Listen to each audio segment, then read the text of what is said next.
দেশে তীব্র হাম সংক্রমণের 2 মাস পেরিয়েছে। এরই মধ্যে মায়ের কোল খালি করে চলে গেছে প্রায় 550 শিশু। দীর্ঘ হচ্ছে মৃত্যুর মিছিল, কিন্তু এত শিশুর প্রাণহানির পরও মৃত্যুর কারণ পর্যালোচনা বা কোনো ডেথ রিভিউ করছে না সরকার।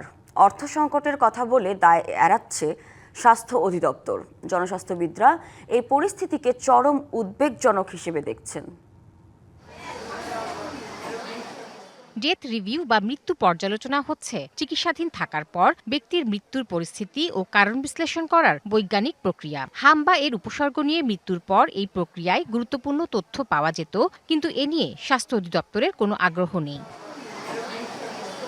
বিশেষজ্ঞরা বলছেন, ডেথ রিভিউ করা হলে বেশ কিছু গুরুত্বপূর্ণ তথ্য পাওয়া যেত পরবর্তীতে, যা চিকিৎসকদের প্রশিক্ষণ ও গবেষণায় গুরুত্বপূর্ণ ভূমিকা রাখতে পারত। সার্ভিলেন্সের গুরুত্বের অভাবের কারণে এটা আমরা করছি না।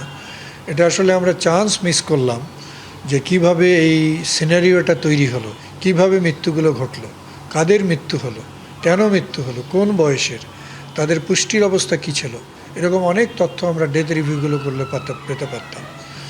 এবং তারা টিকা কবে নিয়েছে, এগুলো আমরা যদি জানতাম, এই তথ্যগুলো যদি আমরা উদ্ঘাটন করতাম, তাহলে আমাদের যেটা সুবিধা হতো, ভবিষ্যতে অনুরূপ ঘটনা প্রতিরোধে আমরা কাজ করতে পারতাম।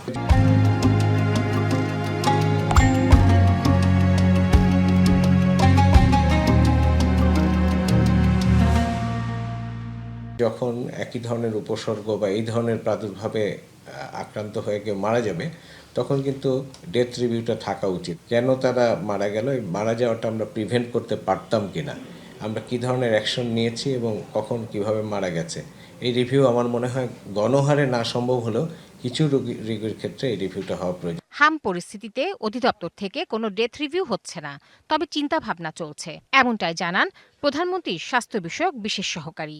ডেথ রিভিউর কথা বললেন, আমরাও এগুলো নিয়ে চিন্তা করছি। অনেক সময় বিভিন্ন স্ট্রেনের ভাইরাস হতে পারে, মিজলসের ভিন্নতা থাকতে পারে। Tahsina Jesi, DBC news, Dhaka.